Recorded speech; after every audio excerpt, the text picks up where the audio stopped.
Hola, buenas noches. Voy a hacer la explicación de lo que es la práctica 5, el filtro de Kalman. En este caso, un sistema de lo que es la predicción, luego hace lo que es la medición y por último fusiona para tener el estado de la probabilidad. En este caso, pues una introducción a esto es que parte, pues ya tenemos lo que es los sensores y los sensores, pues esas señales que llegan, pues a veces contienen mucho ruido, lo que es la parte de el ruido electrónico. Por eso es que se trata de cuidar lo que es la precisión y la estabilidad, pero la mayoría de sensores pues no son lo mejor, no llegan a lo más óptimo y aunque tengas el mejor sensor, pues no es eso, no va a ser perfecto para que la señal se mantenga estable. Por lo que se recurre a técnicas de filtrado y una de ellas es el filtro de Kalman, el cual pues explicará más adelante cómo funciona y para qué, y en este caso se implementará en un sensor ultrasónico HC-SCR04. Y bueno, en sí, ¿qué es el filtro de Kalman? Pues bueno, es un algoritmo de estimación de estadística que permite obtener la mejor estimación del estado en un sistema dinámico lineal a partir de un conjunto de mediciones ruidosas. Es decir, pues después de darle como ese patrón de las mediciones, empieza a decir pues por dónde se tiene que ir tendiendo, hacia dónde o qué señales ignorar. Por ejemplo, si el sistema fuera hacia la altura, pues si va hacia arriba, lo que pensaría el filtro es que tendría que continuar hacia arriba la señal y el ruido normalmente que actuaría de forma ruidosa hacia abajo, pues esa perturbación la eliminaría o la ignoraría en sí. Por lo que esta herramienta nos permite en un montón de variables como en la posición, la velocidad, humedad, entre otros. Y unas generalidades son la estimación del estado, que en sí ya va lo que es la medición para combinar estas partes de la información que tiene de las mediciones. Modelo lineal, que el filtro de Kalman es efectivo cuando el sistema y las mediciones son lineales o pueden ser linealizados. Ruido, que se ha comentado que lo hace de una forma precisa para que se ignore esa parte de todas las variaciones. Y recursividad, que es un algoritmo recursivo, lo que significa que se utiliza en la estimación del estado en el paso anterior para calcular la estimación del paso siguiente.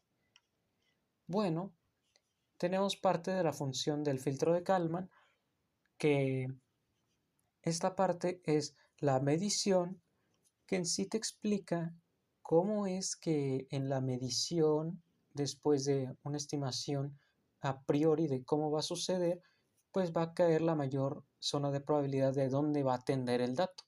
Es decir, pues si está subiendo, lo más probable es que vaya a seguir subiendo, o si está bajando, la zona más probable es que vaya a bajar. Y en este caso lo podemos ver en la parte de la predicción y corrección en un carro.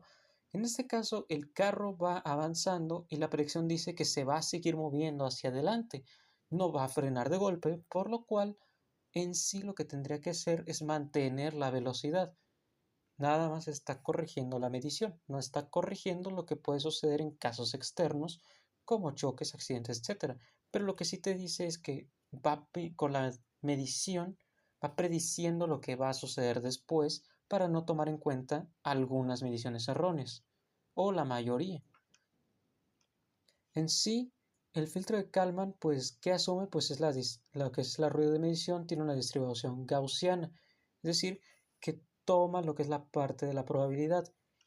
Y si no lo fuera, pues se daría en caso como este, que aunque tiene la primera parte una distribución gaussiana, de una zona de probabilidad, después el error se mantiene en un estado incomprendible, por lo que ya después la predicción se pierde y ya no funciona, por lo que por eso es que se pide que sea un sistema gaussiano para determinar pues hacia qué zona de probabilidad va. En sí lo que se ocupa es la media, interpretación, que para qué sucede, varianza y covarianza, que las interpretaciones en Kalman de esto, pues es que les ayudan a que uno ya tienen pues las mediciones y ya te dicen cuál es el centro valor esperado en la distribución, por ejemplo, en la altura que estamos ocupando o en algunos otros como posición, velocidad y temperatura. En este caso la varianza, pues mire cuánto se dispersan los datos y pues esto nos da lo que es la incertidumbre, es decir, qué tanto podemos confiar y no confiar. Confía poco, confía mucho. Entonces, la covarianza, pues esta mide cómo varían las dos variables juntas, que si aumentan o disminuyen juntas, la covarianza es positiva y si una sube mientras la otra baja es negativa. En sí, podemos ver lo que es la distribución, pues dice cómo nos ayuda lo que es la media, que es el valor que va a estar ahí el sensor. Luego, la media, que es este punto de aquí, área, donde se va a concentrar y cómo están funcionando ambas variables para lo que es la distribución. Y te está diciendo, ok, la zona de mayor probabilidad es esta. En sí, pues pasando a lo que es el modelo matemático, pues te dice que es el sistema de predicción y se basa en que tiene el estado en el del sistema en el tiempo k, por ejemplo, posición, velocidad, etcétera, y luego se hace una matriz de transición de estados. Define cómo el estado anterior influye en el nuevo, es decir, con k-1, k-1 sería k sería la parte del estado, que en sí te dice qué considerar si el de anterior o el de ahorita. En este caso, pues describe el instante k-1, considerando posibles entradas de control y errores de proceso. Con los modelos de medición, de que te dicen, no, pues relación con el estado real, pues tenemos esta parte con la matriz de observación y el ruido de la medición. Después hay distintas fases, lo que es la fase de la predicción, el cual se basan en estas dos ecuaciones que nos dicen que es el estado predicho, covarianza del estado predicho, covarianza del ruido del proceso y F y B que ya están definidos en el modelo anterior, que en este caso pues lo vimos anteriormente, que es matriz de transición de estados y B, matriz que transforma la entrada de control en efectos sobre el estado. Bueno, continuando, la fase de actualización o corrección, que en este caso cuenta con tres, es la ganancia de Kalman, covarianza del ruido de medición, estado corregido y covarianza corregida del estado. Esto lo que busca es que ya tengamos la corrección de cómo va a ir la medición. Y para esto, pues juegan un papel importante Q y R, que Q es el ruido del proceso y R es el ruido de la medición. ¿Qué tanto podemos confiar en uno o el otro? Es si hay mucha variación en el proceso, pues claramente no es fallo del sensor, es fallo del proceso. Y por el contrario, si el proceso es el óptimo, pero el sensor es el que no, pues es ruido de la medición. Entonces, ruido de proceso Q representa la incertidumbre en la dinámica del sistema y mientras que en el otro es en la parte del sensor. Entonces, cuando ya vemos el ruido de medición R, representa la incertidumbre en las mediciones obtenidas en los sensores. Entonces, modela errores con ruido electrónico, sensores imprecisos o condiciones ambientales que jueguen muy feo, como temperatura, vibraciones, en este caso, como pueden afectar a sensores infrarrojos. Para estos casos, pues, está lo que es el ruido de medición VK, que sigue una distribución normal con media 0 y covarianza R, que en sí tiene estas partes. De las correlaciones entre mediciones si existen, normalmente es un R diagonal. ¿Y por qué es importante este filtro? Pues reducción de ruido, mejor precisión, estimar estados no medibles directamente y permite un filtrado adaptativo, es decir, que se pueda acomodar a lo que tú le vayas poniendo en el sistema y lo que vaya sucediendo. En la parte de desarrollo, pues para esta práctica se utilizará el siguiente material, lo que es la SP32, cable calibre 16, computadora, un cable USB para conectar a la SP, fuente de 12 volts a 20 amperios, protoboard, sensor ultrasónico y un motor brushless de 2212 de 920 kV. En este caso, ¿por qué? Porque vamos a hacer elevar lo que se interpretaría nuestra planta o nuestro dron.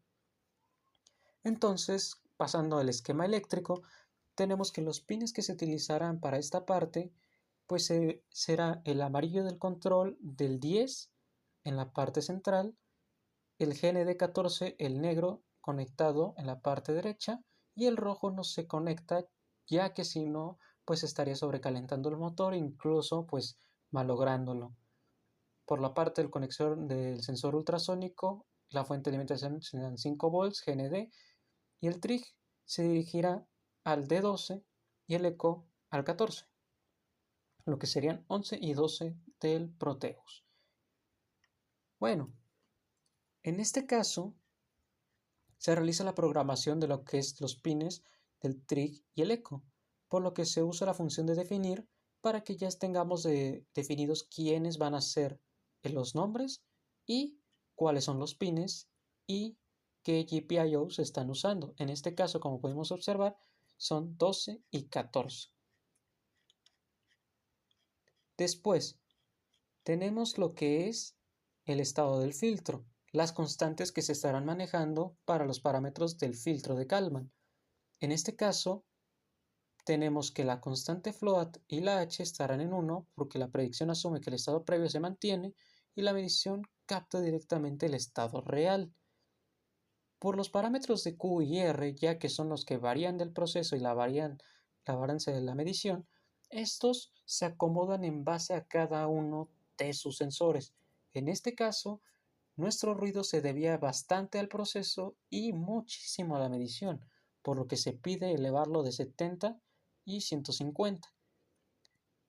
Debido a que pues ya manejamos una altura elevada, porque no tenemos que el sensor va a estar pegado en 0 centímetros, pues ya tenemos lo que es X-hat, lo que es una estimación inicial de la altura, la variancia inicial o incertidumbre que pueda tener al principio, y la distancia real, que es donde empezará en sí el sensor en 0 centímetros.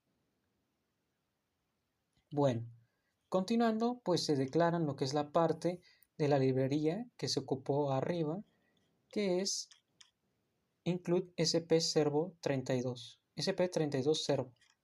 En este caso, pues lo que se configura es la parte de Servo ESC, que es declarar el objeto y poder manipular las funciones de biblioteca que en sí nos permitirán lo que es mandar el pin del PWM, cómo enviarlo y en este momento definir lo que es la velocidad que vamos a manejar al principio. Después nos pasamos a lo que es la parte del setup o la configuración inicial, donde configuramos que la velocidad para nuestro puerto serial va a ser la óptima de 115.200 baudios con un timeout en el serial.set timeout de 20 milisegundos. En este caso, porque por defecto ya es un segundo y pues nosotros no estamos buscando como que pues parte como que esté tardándose un segundo cuando podemos modificarlo más rápido y que el tiempo pues no nos afecte. Tenemos la configuración del servo.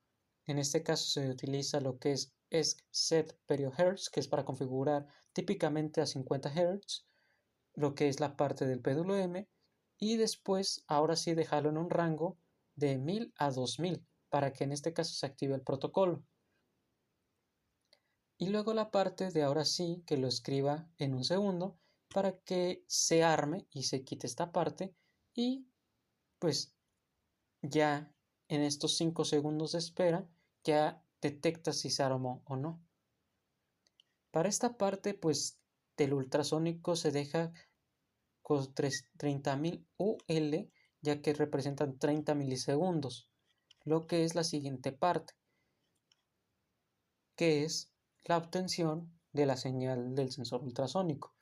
Y en este caso pues lo que se hace es primero se mantiene el trig en low para que después de 2 microsegundos se encienda y en 10 microsegundos en lo que tarde en atrapar lo que es la distancia pues se baja.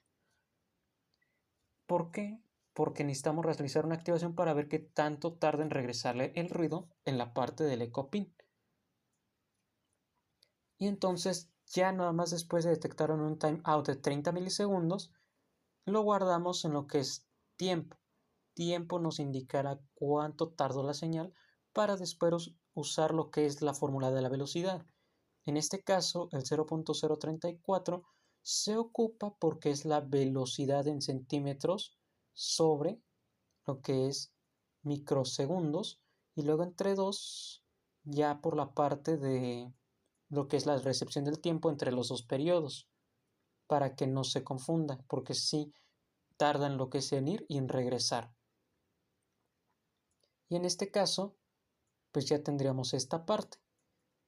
Continuando, iniciamos la activación del filtro de Kalman, en este caso las fórmulas que se utilizaron anteriormente implementadas. Después podemos continuar ahora sí realizando lo que es la trama de nuestros datos, imprimiendo lo que es primero para marcar dónde empieza con A, después la medición del sensor, B, y luego, bueno, en este caso sensor sin filtro, luego B, luego el sensor, ahora sí, con toda la medida, y luego C, indicándole dónde terminó la trama. Se utiliza el coma 2 para decir cuántos decimales se van a poner. Y por último, la recepción de la velocidad desde LabVIEW. En este caso, pues habilita lo que es el puerto serial y pues se utiliza lo que es una sentencia ahí para que siempre esté en un rango de 1000 a 2000, no menor o mayor, porque si no se puede romper el motor.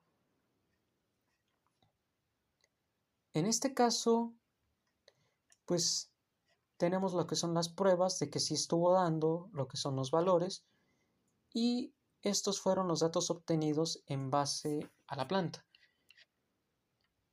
Que en este caso podemos observar que la medición, aunque fue rápida, la del sensor, pues tiene muchísimo ruido, está muy confundido en dónde está la medición y no sabe de qué está manteniéndose quieto. Pero en este caso, aunque el Kalman es más tardado, representa la subida de una mejor forma y una subida más suave.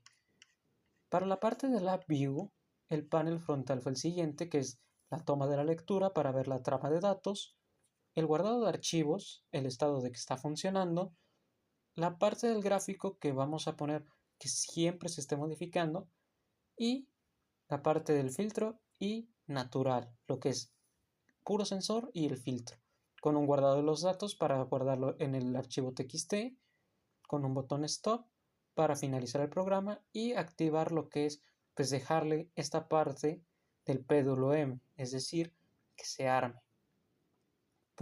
De manera manual, pues podemos manejar el PWM que le vamos a estar enviando al serial. De forma automática va a tener lo que es en la siguiente parte, pues 1000 de PWM base para que se desactive. En esta parte del código lo que se busca es que primero siempre esté en falso para que no se encienda directo el motor por precaución. Después de poner lo que son nuestros puertos y poner lo que es esta parte del archivo, pues se utilizan dos ciclos, un ciclo de guardado y un ciclo para la medición, que se utiliza las operaciones de cola. Después lo que hacemos es localizar nuestra trama de datos con el primer bit, y después que vaya en otro ciclo contando la cantidad de bits, y si logra encontrar el final de la trama desde antes, pues uno de los dos finalizará. Y con esto, ahora sí con Match Pattern, lo que hacemos es separar las variables para que tengamos lo que son las dos señales y poder graficarlas, y por último cerrar todo lo que se requiere.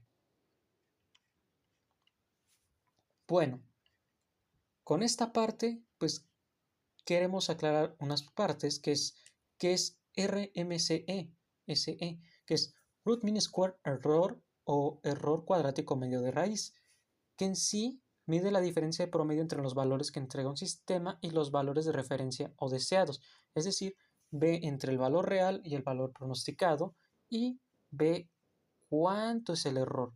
Mientras más pequeño es el MRCE, significa que la señal filtrada está más cerca de la señal real, es decir, que se aproxima y no está tan lejos de lo que está sucediendo.